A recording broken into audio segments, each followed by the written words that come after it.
இந்த தமிழகம் என்பது தேசியத்தோடு இணைந்திருக்க வேண்டும். இந்த தமிழகம் என்பது தெய்வீகம் சார்ந்த பூமி. இங்க இருக்கக்கூடிய நம்முடைய ஹிந்து கலாச்சாரம், பண்பாடு, தர்மம், இதற்கு ஒரு இடையூறு வரும் என்றால், இதற்கு ஒரு பிரச்சனை வரும் என்றால், இதோ ஆயிரக்கணக்கான சகோதர சகோதரிகள் நாங்கள் இருக்கின்றோம் எங்கள் கலாச்சாரத்தை, தர்மத்தை பாதுகாப்பதற்கு என்று சொல்லி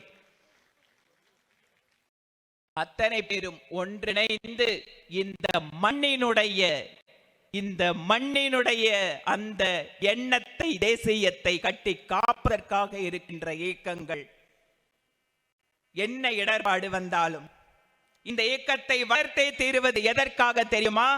இந்த தமிழகத்தினுடைய அடையாளம் மாறிவிடக் கூடாது என்பதற்காக உழைத்துக் கொண்டிருக்கக்கூடியவர்கள். அந்த வரலாறு என்பது நம்முடைய வருங்கால தலைமுறைக்கு எப்படி சொல்லப்பட வேண்டும் தெரியுமா? இந்த மண்ணிற்கென்று அழகான ஒரு தன்மை இருக்கின்றது.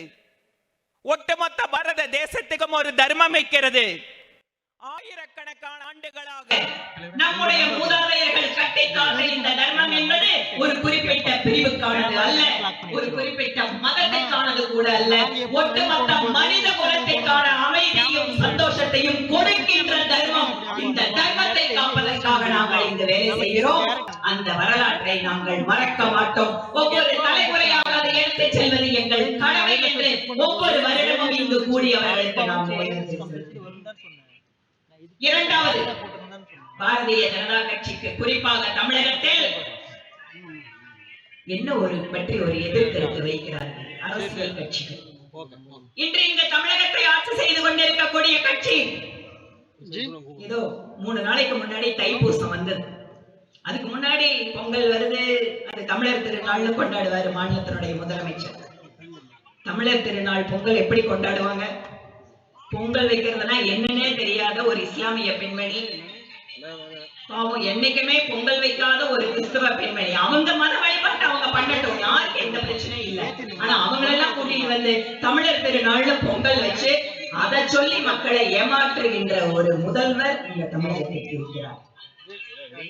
எங்கள் கட்சியிலேயும் இந்துக்கள் இருக்கிறார்கள் என்று வாக்குக்காக பேசுகின்ற முதல்வர், அவர் கட்சியினுடைய தலைவராக அல்ல, இந்த மாநிலத்தினுடைய முதலமைச்சராக தமிழகத்தில் பெரும்பான்மையாக இருக்கின்ற மக்கள் கொண்டாடுகின்ற பண்டிகைக்கு வாழ்த்து சொல்லாத ஒரு முதலமைச்சர் தான் திராவிட முன்னேற்ற கழகத்தினுடைய முதலமைச்சர்.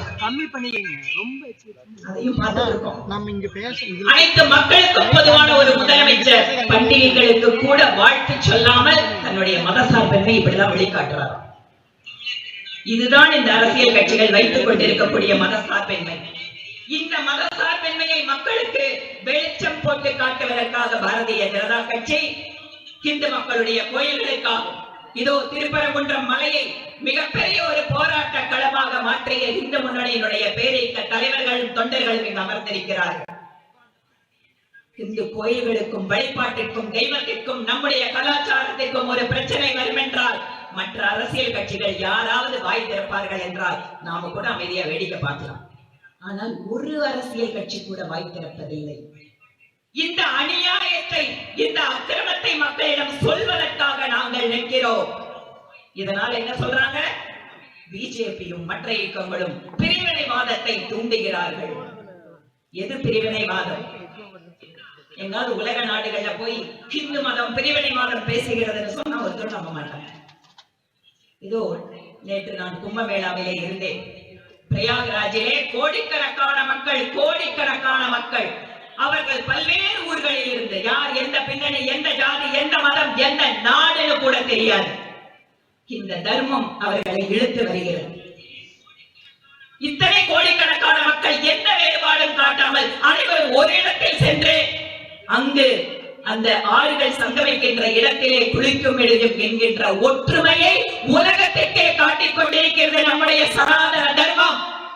இந்த தர்மத்திற்கு ஒரு பிரச்சனை என்றால் குரல் கொடுப்பதற்கு இன்று நாங்கள் இருக்கிறோம் என்பதை சொல்வதற்காக பேசுகிறோம். ஆனா பிஜேபி வந்தா நாட்டை பிரிச்சிருவாங்க, மக்களை பிரிச்சிருவாங்க, அவங்களுக்குள்ள பிரிவினை உண்டு பண்ணுவாங்க.